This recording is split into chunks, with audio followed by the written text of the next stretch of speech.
Vamos lá para a quarta pergunta. Quais são os perigos de adotar a teologia coach na igreja e na vida cristã? Né? Também já Tá. foi mais ou menos respondida, mas vamos dar uma reforçada, né? Porque eu acho importante Tá. a gente dar uma reforçada sobre isso. O problema é o seguinte: quando você é doutrinado, né? Quando você é doutrinado por um pastor que é coach ao mesmo tempo e ele exerce a sua função, né? O seu chamado como pastor em uma igreja, você pode acabar caindo em um buraco muito fundo e você não vai conseguir sair de lá. Por quê? Porque quando você for em uma outra igreja e ouvir realmente o evangelho, você vai ter um choque muito grande. Normalmente, os pastores que pregam a teologia da prosperidade, são coaching e tudo mais, eles nem abrem a Bíblia, às vezes. Nem abrem a Bíblia. Não tem nem leitura bíblica. Então, se você está em uma igreja onde tem essa prática, onde o pastor não abre nem a Bíblia, e quando abre, lê um versículo e manda você fechar, saia dessa igreja. Não é uma igreja bíblica. Eu gosto de uma frase do Paul David Washer, que ele é pastor na igreja Hear to Cry, não, do projeto Hear to Cry, na verdade, lá nos Estados Unidos. Ele diz o seguinte: não procure uma igreja mais próxima da sua igreja. Procure uma igreja mais bíblica próximo da sua casa. Então, tem que procurar uma igreja bíblica. Porque a partir do momento que você entra em uma igreja e o pastor, ele se acha coach e usa outros meios, outros artifícios para tentar divulgar a mensagem de Deus, larga a mão disso. Larga a mão disso. O princípio de toda a igreja é o evangelho.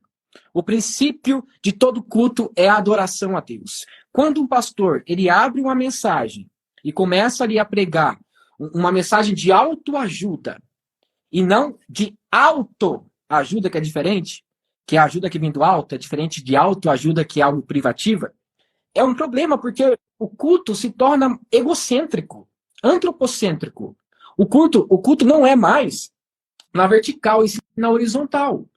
Essa é uma questão que nós devemos tirar da nossa igreja. Não devemos nem mencionar, na verdade, essa ideia de teologia da prosperidade, teologia coach, em nosso ministério como igreja. A igreja não foi chamada, a igreja não foi discipulada para ensinar as pessoas a serem ricas, a serem bem-sucedidas. Não! Ô, Evandro, se você olhar a vida de Paulo, pense em uma vida desgraçada. Ele morreu sem nada. O Paulo que foi ali, né, aluno de Gamaliel, aprendeu com um dos grandes mestres de Israel, ele falou o seguinte: olha só, eu estou aqui em Corinto trabalhando com tendas. Tô trabalhando com tendas. Ou seja, ele depois diz o seguinte: olha, eu recebi doação de algumas igrejas, mas para que não ficasse apenas as doações, eu trabalhei. Peraí, o que os coaches fazem, eles fazem com a teologia de Paulo? Joga fora? Ou só quer apenas a teologia de Salomão? Sabe, o evangelho, ele nos confronta, e um evangelho que não traz confrontamento, um evangelho que não nos constrange, não é evangelho.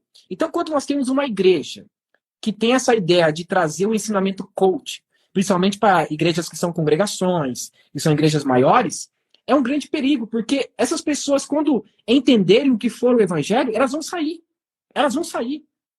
Porque quando você não prega o evangelho realmente como ele é, as boas novas do reino de Deus, quando as pessoas sentirem que o evangelho está sendo pregado, elas vão sair.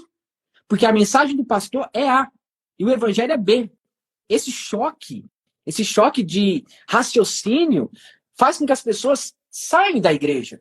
É por isso que quando as pessoas, por exemplo, estão em uma igreja neopentecostal, né? Eu não estou dizendo igreja pentecostal, que tem igrejas pentecostais que são sérias. Eu estou dizendo igrejas neopentecostais que aderiram à teologia da prosperidade.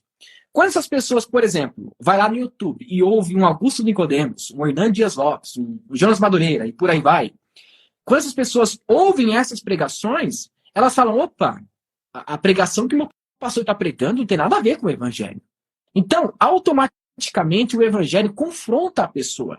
E essa pessoa não ficará mais nessa igreja. Por quê? Porque ela ouviu realmente o evangelho. Então, qual é o grande perigo? O grande perigo é o choque. que a pessoa vai ter quando realmente ouvir o evangelho. Aí vai ser aquela decisão, né? Esquerda ou direita? Eu saio ou fico?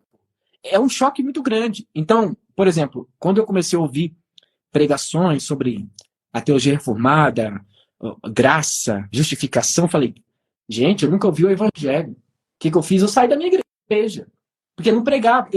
Olha, eu nunca vi nem ouvi em uma ministração a palavra graça. Não via. Abria lá no Antigo Testamento, falava. Aí eu saí. Tá, eu parei lá na. Eu parei falando sobre a questão da graça, né? Então, quando eu tive esse choque na igreja que eu saí, né? A igreja pentecostal que eu frequentava, eu falei, nossa, eu nunca ouvi falar sobre graça, né? Aí depois que eu comecei a entender o que é justificação, o que é viver a partir da graça, eu falei, opa, eu nunca ouvi o evangelho mesmo. Então, quando uma igreja não prega sobre o evangelho, quando essa pessoa que está nessa igreja ouve realmente o evangelho, ela vai ser dessa igreja. Então, o perigo é o seguinte, é de você se sentir acomodado, entender que aquilo é errado e continuar lá. Entende? Então, esse é o grande problema de uma igreja que prega a teologia da prosperidade e também coach, né? Teologia coach. Eu também enfrentei esse mesmo problema, né? E eu entrava para cultuar,